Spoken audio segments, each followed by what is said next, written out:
이스라엘과 블레셋이 대치 중입니다. 사울의 군대가 승리하지를 못하고, 그래서 계곡을 사이에 두고 블레셋은 북쪽에, 이스라엘은 남쪽에 있었는데 사울의 군대가 조금 밀리고 있는 중이었습니다. 그때 사울의 아들 요나단이 이 지루한 전세에 돌파구를 열어야 되겠다, 그런 생각을 한 것 같습니다. 그래서 블레셋의 부대로 이제 잠입하려고 하는 것입니다. 이름이 나오지 않는 이제 요나단의 부하, 이제 창을 맡은 자, 그런데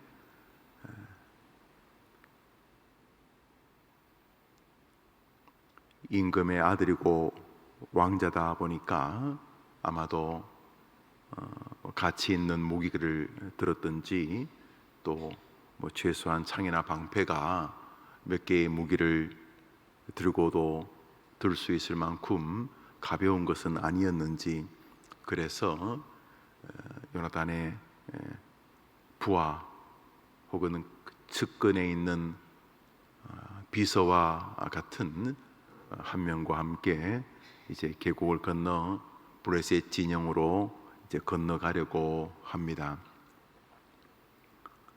그때 요나단이 한 말이 하나님의 마음을 합당하게 할 만한 말이었습니다. 6절을 보시면 여호와의 구원은 사람이 많고 적음에 달리지 아니하였느니라, 이렇게 하면서 이제 적지에 들어갑니다. 블레셋 사람들이 이래 망을 보고 있다 보니까 이 이스라엘의 군사가 오는데 달랑 2명이었습니다.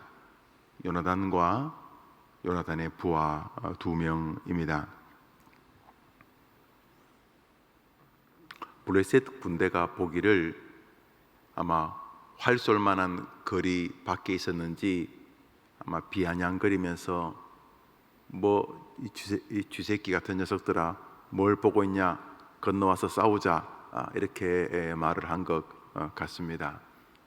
그런데 이 요나단과 그 부하는 우리가 이제 우리 진영을 넘어서 이제 그 블레셋 진영 근방에 도달하면 우리 두 사람이 발각될 텐데, 저 블레셋 사람들이 오지 마라 그러든지 오라 그러든지 뭐라고 할 텐데, 우리를 비아냥거리면서 건너와라 이렇게 말하면 그걸 하나님 뜻이라고 생각하고 가서 싸우자, 이렇게 말한 것입니다.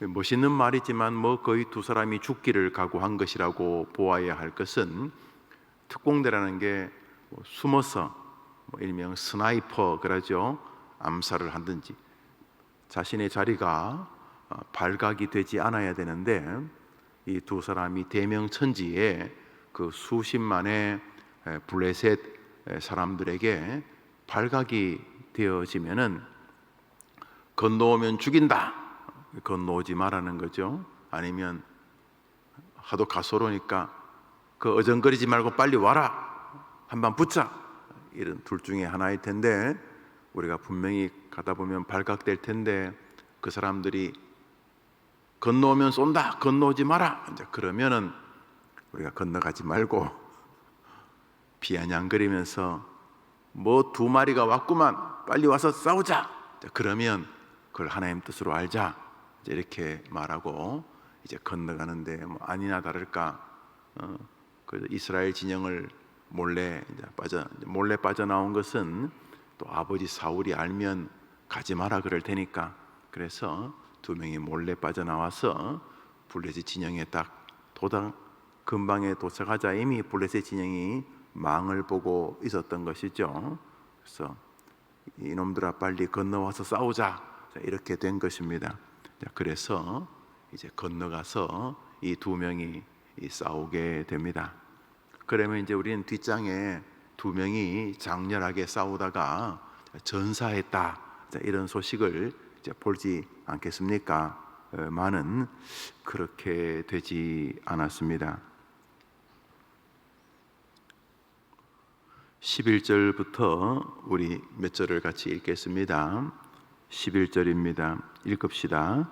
둘이 다 블레셋 사람들에게 보이매 블레셋 사람이 이르되 보라, 히브리 사람이 그들이 숨었던 구멍에서 나온다 하고, 그 부대 사람들이 요나단과 그의 무기를 든 자에게 이르되 우리에게로 올라오라, 너희에게 보여줄 것이 있느니라 한지라. 요나단이 자기의 무기를 든 자에게 이르되 나를 따라 올라오라, 여호와께서 그들을 이스라엘 손에 넘기셨느니라 하고, 이렇게 된 것입니다. 이제 건너갑니다. 보여줄 것이 있다는 게 무슨 상을 주는 게 아니라 죽여버리겠다, 우리들의 용맹함을 보여주겠다, 너희들이 얼마나 바보 같은 짓을 했는지 보여주겠다, 이런 거죠. 그래서 요나단의 무기를 든 이 두 명의 부하가, 그 두 명이 이제 블레셋 진영으로 넘어갑니다. 넘어가자마자 이제 싸움이 붙었겠지요. 13절 14절 읽습니다. 13절 14절 시작. 요나단이 손발로 기어 올라갔고 그 무기를 든 자도 따랐더라. 블레셋 사람들이 요나단 앞에서 엎드려짐에 무기를 든 자가 따라가며 죽였으니 요나단과 그 무기를 든 자가 반나절같이 땅 안에서 처음으로 쳐 죽인 자가 20명 가량이라. 이제 앞에 그 비무장지대 북쪽에 있는 부하들이, 그 블레셋 사람들이 이 두 명을 가소롭게 보았는데, 요나단은 아주 용맹한 장수였고 이름 없는 이 무기 든 자 역시 자신의 주군의 명령에 순종할 만큼 죽기를 각오한 황산벌의 계백 같은 장군이었는지 이 두 명이 힘써 싸우니 블레셋 사람 20여 명이 죽었습니다. 정말 무협지에 나오는 주인공처럼 이 두 명이 20명과 싸워 이겼으니 용맹한 장수였습니다. 그렇지만 두 명이 아마 무찌를 수 있는 수가 맥시멈이 20명 정도였나 봅니다. 200명, 2000명, 2만 명, 20만 명을 두 명이 이기는 것은 아무리 무협지라 할지라도 만만한 일이 아니지 않았겠습니까? 15절입니다. 15절 시작. 들에 있는 진영과 모든 백성들이 공포에 떨었고 부대와 노략군들도 떨었으며 땅이 진동하였으니 이는 큰 떨림이었더라. 여튼간에 이 두 명과 20명의 싸움에서 20명이 목숨을 잃었습니다. 여기까지였습니다. 여기까지였다는 말이 무슨 말이냐 하면, 이제부터는 2대 20이 아니었습니다. 3대 20이 되었는데, 3대 20은 하나님이 전쟁에 참여하신 것입니다. 하나님이 우리 아이들을 기르는 자녀 양육도 전쟁이라 그러죠. 자녀 양육도 전쟁이고, 결혼 생활도 하니 하면서 서로 사랑하고 연모하고 그러지만 불과 며칠이 안 가서 결혼 생활이 전쟁이란 걸 알게 되죠. 직장 생활도 그렇게 이력서 내고 취직하기를 기다리고 떨어지고 또 내고 떨어지고, 그러다가 드디어 이제 남들이 부러워할 만한 직장에 취직을 하면 모든 것을 다 가진 것 같지만은 직장 생활 몇 개월 만에 이게 그냥 칸 영화제 아카데미 영화제 수상식에서 배우들이 바른 레드카펫 위를 걷는 게 아니라 이 직장 생활이 이 전쟁터라는 걸 알게 되죠. 몸에 조금 병이 걸리면 다른 사람 병 들었을 때 사과 들고 주스 박스 들고 병원 신방 가는 거하고 전혀 다르게, 내가 병상에 누워 있으면 이 투병이라는 게 전쟁이라는 걸 알게 되지 않습니까? 경제생활, 사회생활, 인간관계, 이게 전쟁인 것을 이제 알게 되는 거죠. 그렇죠. 그때 이제 우리는 이 전쟁이 나 혼자 가지고 안 된다는 걸 알게 되죠. 우리는 그래서 늘 우리의 전쟁에 한 분이 참여해 주시기를 늘 기도하지요. 우리 바로 하나님 말입니다.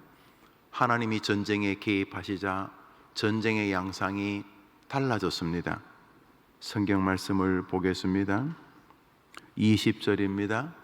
20절 읽읍시다. 시작. 사울과 그와 함께한 모든 백성이 모여 전장에 가서 본즉 블레셋 사람들이 각각 칼로 자기의 동무들을 침으로 크게 혼란하였더라. 무슨 일이 벌어졌냐 하니까 처음에는 2대 20이었는데 하나님이 전쟁에 개입하니까 이 전쟁이 이상해졌습니다. 적들이 다 하나님 편에 섰습니다. 적들이 다 하나님 편에 섰다는 말이 뭐냐 하면 이 요나단과 요나단의 무기 든 자가 이스라엘의 원수 블레셋과 처음 하나님을 의지하고 싸우기 시작합니다. 전쟁은 사람의 수가 많고 적음에 달린 것이 아니다.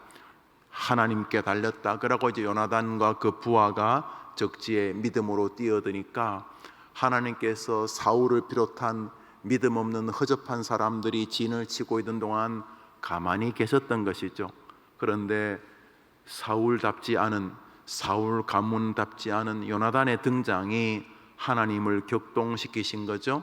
좋은 쪽으로. 그래서 하나님이 요나단과 요나단의 부하던 두 사람, 참 이 언젠가 한번 설교한 적이 있습니다만 이 요나단의 부하던 요나단의 무기를 든 사람, 이 이름 없는 장수들에 의해서 조국 교회가 이렇게 번성한 거죠. 길선주, 주기철, 손양원 이름만 대도 알 수 있는 그 기라성 같은 사람들이 있었지만은 사실 길선주, 손양원, 주기철 몇 명이나 전도했겠습니까? 이름 없는 어느 촐로와 이름 없는 우리의 어머니들, 우리의 할머니들, 우리의 이름 없는 성도들의 헌신에 의해서 불과 이 100년 만에 세계에서 두 번째로 선교사를 많이 파송하는 나라 된 것이 아닙니까? 지금도 교회는 그 이름 없는 무기 든 자들에 의해서 전쟁이 승리하는 것입니다. 성경을 가만히 보면 싸움을 누가 했냐 하면 앞에서 요나단은 소리만 질렀고 20명의 목을 자른 사람은 요나단의 무기를 든 사람이었던 것을 알 수가 있습니다. 하나님께서 요나단과 그 부하를 기뻐하셨던 것입니다. 하나님이 전투에 개입하시자 전쟁의 양상이 모든 블레셋 사람들이 하나님 편에 섭니다. 하나님 편에 선다는 게 무슨 말인가? 원래는 요나단과 요나단의 부하가 블레셋 사람들을 무찔러야 되는데 하나님이 전쟁에 개입하자 블레셋 사람들이 무기를 들고 자기들끼리 싸우기 시작합니다. 성경을 보십시오. 사울과 그와 함께한 모든 백성이 모여 저 강 건너편에서 계곡 건너편에서 블레셋 진영을 가만히 보니 블레셋 진영에 뭐가 난리가 났는데 싸우고 있어요. 하고 서로 싸우는데 가만히 보니까 저거들끼리 싸우고 있어요. 블레셋 사람들이 각각 칼로 자기의 동무들을 치매 블레셋 상사가 블레셋 소위를 죽이고 블레셋 중위가 블레셋 이등병을 죽이고 가만히 보니 이 전부 다 이 하나님 편이네. 저거들끼리 블레셋을 무찌릅니다. 그래서 이 전쟁은 너무도 기가 막힌 승리로 끝이 나게 되었습니다. 23절입니다. 23절 읽읍시다. 23절 시작. 여호와께서 그날에 이스라엘을 구원하심으로 전쟁이 베다든을 지나니라. 한번 따라합시다. 여호와께서 그날에 이스라엘을 구원하심으로. 성경이 하려는 말씀은 명백합니다. 시작은 요나단과 그 부하처럼 보이지만 결국 전쟁의 승리는 하나님에 의한 것인 줄 믿으라는 것입니다. 성경 구절은 예리하게 요나단이 앞섬으로 전쟁을 승리했다고 말하지 않고 성경은 성경 전체의 주제 여호와께서 개입하셔야 인생이, 삶이, 교회가 승리한다라고 말씀하고 있는 것입니다. 하나님께서 여러분의 전쟁에 늘 개입해 주시도록, 전쟁은 하나님께 속했다는 이 시대의 요나단과 그 무기든 자의 믿음이 여러분의 것이 되기를 축복합니다. 세상 법칙은 2 더하기 2는 4입니다. 내 능력에 의해서 비례해 내 인생이 승리된다. 내가 부모를 제대로 못 만나고 아침 저녁으로 술을 끼고 살고 어머니를 개잡듯이 두드려 패고 하는 나는 태어날 때부터 인생이 실패한 사람이다.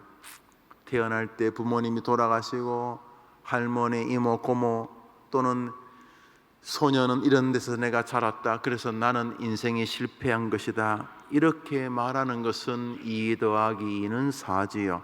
그렇지만 하나님의 법칙은 2 더하기 2가 4가 아닙니다. 하나님이 싫어하시면 2 더하기 2는 4만 되어도 좋은 사람인 꿈을 밟으셔서 2 더하기 2가 0이 되기도 하고 2 더하기 2가 마이너스 1000조 100조가 되기도 합니다. 마이너스. 그러나 하나님이 개입하시면 2 더하기 2가 5가 되기도 하고 1000이 되기도 하고 2 더하기 2가 수십만이 되기도 하는 것이 믿음의 세계인 것입니다. 우리는 어차피 세상 사람하고 다르게 출발하지 않았습니까? 밥 먹을 때 기도하는 것만 다른 사람하고 다릅니까? 우리는 겉으로 다 비슷해 보이죠. 새끼 밥 먹고 출근하고 공부하고 애 기르고 옷 입고 나오고 다 똑같아 보이지만 엄밀히 말하면 예수님을 믿는 우리는 모든 것이 다 다른 사람입니다. 우리는 먹고 사는 모든 일상의 문제만이 아니라 영적인 일, 현재와 과거와 미래의 모든 일이 내 능력에만 달렸다고 믿지 않습니다. 우리는 오늘도 우리의 모든 흥망성쇠가 전능하신 하나님께 달린 줄 믿습니다. 그래서 이 아침에 기도하며 하루를 시작하는 거 아닙니까? 이 아침에 뭐하러 기도하는 것입니까? 밤잠이 없어서 나오신 것입니까? 이 시간 영상으로 아침 예배에 동참하시는 성도님들은 볼 것이 없어서 이 화면을 켜신 것입니까? 우리 모두가 우리의 하루라는 전쟁에서 하나님이 개입하셔야 오늘 가치롭다고 믿기 때문 아니겠습니까?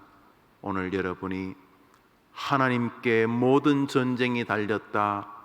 전쟁은 군대에 많고 적음에 달린 것이 아니라 여호와께 달렸다는 믿음으로 사신다면 오늘 하루 가정이라는 화목하지만 눈에 보이지 않는 전쟁터에서, 직장이라고 하는 먹고 사는 주제를 넘어 그 속에 있는 영적 메커니즘이 가득한 전쟁터에서 여러분이 승리하게 될 줄 믿습니다.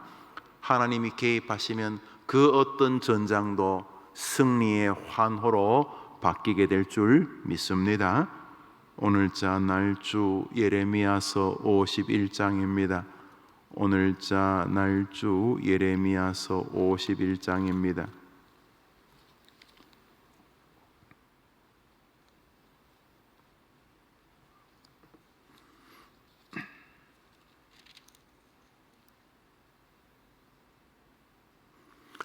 (1절과) 2절을 읽읍시다. 1절과 2절입니다. 시작.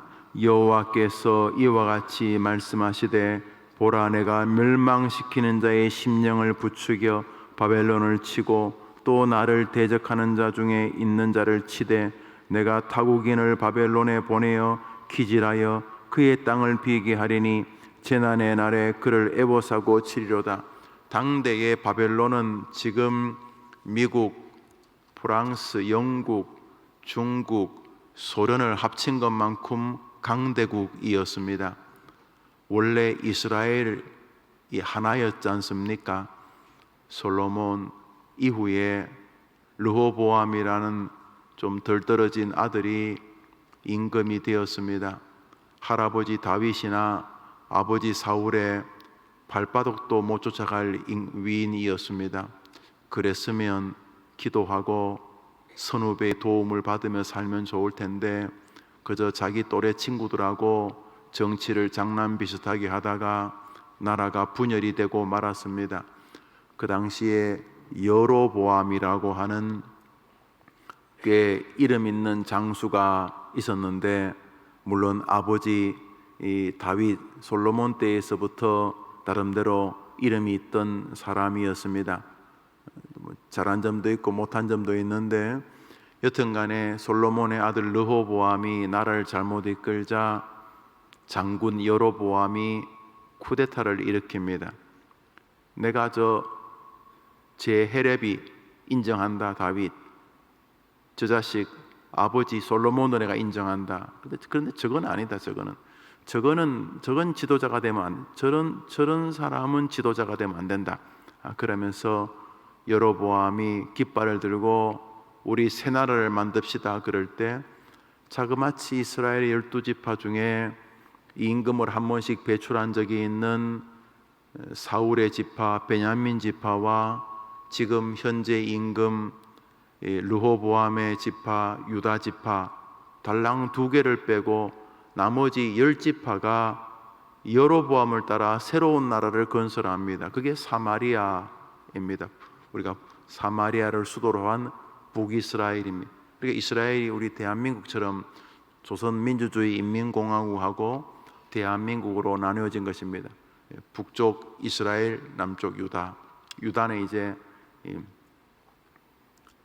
유다와 베냐민 2지파만 남고, 그래서 유다가 크니까 그냥 그 이후로부터 그쪽을 유다라 부르고 10지파를 이스라엘이라 불렀죠. 물론 한 나라지만. 그래서 둘이 떨어져 삽니다. 이스라엘과 유다 이렇게 같은 동족이지만 물론 세상 사람들이 볼 때는 하나이겠습니다.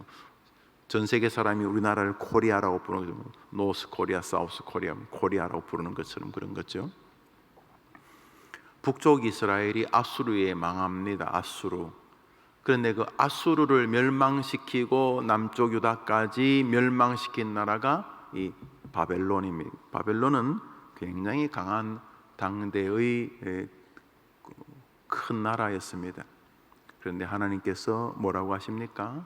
내가 바벨론을 이름 없는 나라에 멸망시키겠다. 하나님은 성도들의 인생만 개입하시는 분이 아닙니다. 불신자, 저 공중에 나는 참새 한 마리까지도 하나님의 거대한 통치 아래 있다는 것이죠. 결국 바벨론은 장인과 사위의 나라 메대와 바사에 의해 멸망되고 말지 않습니까? 모든 전쟁은 하나님의 손에 달렸다. 성경이 계속 하고 싶은 이야기는 이것입니다. 여러분, 옛날에는 전쟁이 하나님 손에 달렸고, 여러분이 오늘 사는 여러분의 가정의 전쟁은 하나님께 안 달렸다고 생각을 하십니까? 옛날 이스라엘의 전쟁과 블레셋과의 전쟁은 하나님께 달렸고, 옛날에 이스라엘과 바벨론과의 전쟁은 하나님께 달렸고, 바벨론과 메대와 바사의 전쟁은 하나님께 달렸는데, 여러분의 먹고 사는 전쟁은 하나님께 달리지 않았다고 생각을 하십니까? 어제까지는 하나님께 달렸고 오늘부터는 여러분께 달렸다고 생각을 합니까? 자녀를 기르는 것 길러보시면 전쟁이란 걸 아시지요? 예, 양육 전쟁입니다. 그 전쟁은 누구에게 달렸을 것 같습니까? 하나님의 말씀 오늘자 날주 시편 30편입니다. 시편 30편 오늘자 날주 시편 30편입니다.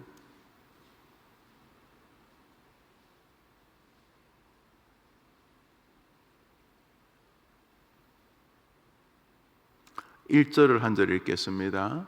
하나님이 참 좋아하셨던 사람 다윗의 이야기입니다. 1절입니다.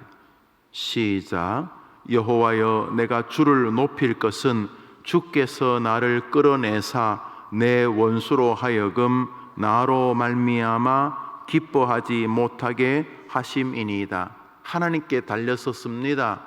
원수들이 내 앞에 있기는 있었지만은 하나님이 내 인생에 개입하심으로 하나님께서 원수들 사이에서 나를 끌어올리시고 원수들을 짓밟으셔서 원수들이 나와 하나님을 조롱하지 못하게 하셨습니다 라고 말함으로써 다윗의 정신 세계는 자신의 전쟁의 결정권자는 하나님이라고 노래한 것입니다. 뒤로 날아오셔서 성경 말씀 시편 30편 30절을 읽읍시다. 30절 우리 마지막으로 읽읍시다. 10절 30장 10절을 읽습니다. 10절 시작. 여호와여 들으시고 내게 은혜를 베푸소서. 여호와여 나를 돕는 자가 되소서 하였나이다. 여기 이제 결정적인 게 하나 있습니다. 그 하나님께 달렸다는 거야 뭐 예수 믿는 사람이야 또나게나 다 말하는 거겠죠. 하나님께 달렸다. 유치원 애들도 하나님께 달렸다는 거 뭐 동의 안 하겠습니까? 천지를 창조하는 것부터 하나님이시고 우리의 목숨을 살고 죽는 것이 하나님께 달렸고 우리의 죽음 이후에 천국과 지옥의 모든 세계도 하나님이 주권자니 하나님께 달렸다는 데는 이견이 하나도 없습니다. 그런데 하나님께 달렸다는 큰 명제와 나와 무슨 상관이 있겠느냐는 거죠. 하나님께 달렸다. 전쟁은 하나님께 속했다. 전쟁은 사람의 수에 많고 적음에 달리지 아니하고 여호와께 달렸다. 이 거대하게 도도하게 흐르는 성경의 주제와 오늘 60살인 나와 오늘 30살인 나와 오늘 병상에서 투병하는 90살인 나와 무슨 상관이 있냐는 것, 이 둘 사이에 무슨 연결고리가 있는가 하는 거죠. 우리 10절이 그것을 보여주고 하니 시편 전체가 그것을 보여줍니다. 시편 전체는 기도문입니다. 여호와여 기도문입니다. 그렇게 하여 주시옵소서 기도문입니다. 다윗의 시편 기도문입니다. 하나님의 전능하심, 하나님께 모든 것이 달렸다는 것과 오늘 살아가는 나와 무슨 상관이 있는가? 기도의 관계가 그 진리가 내 것이 되게 하는 힘이라는 것입니다. 10절을 한 번 더 읽읍시다. 여호와여 시작. 여호와여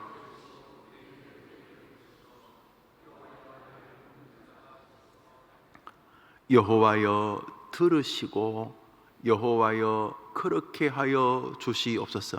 그러니까 1절부터 다윗은 하나님의 전능하심을 믿고 그 하나님 앞에 자기의 신앙을 간구하는 형태로 증명하였던 것입니다.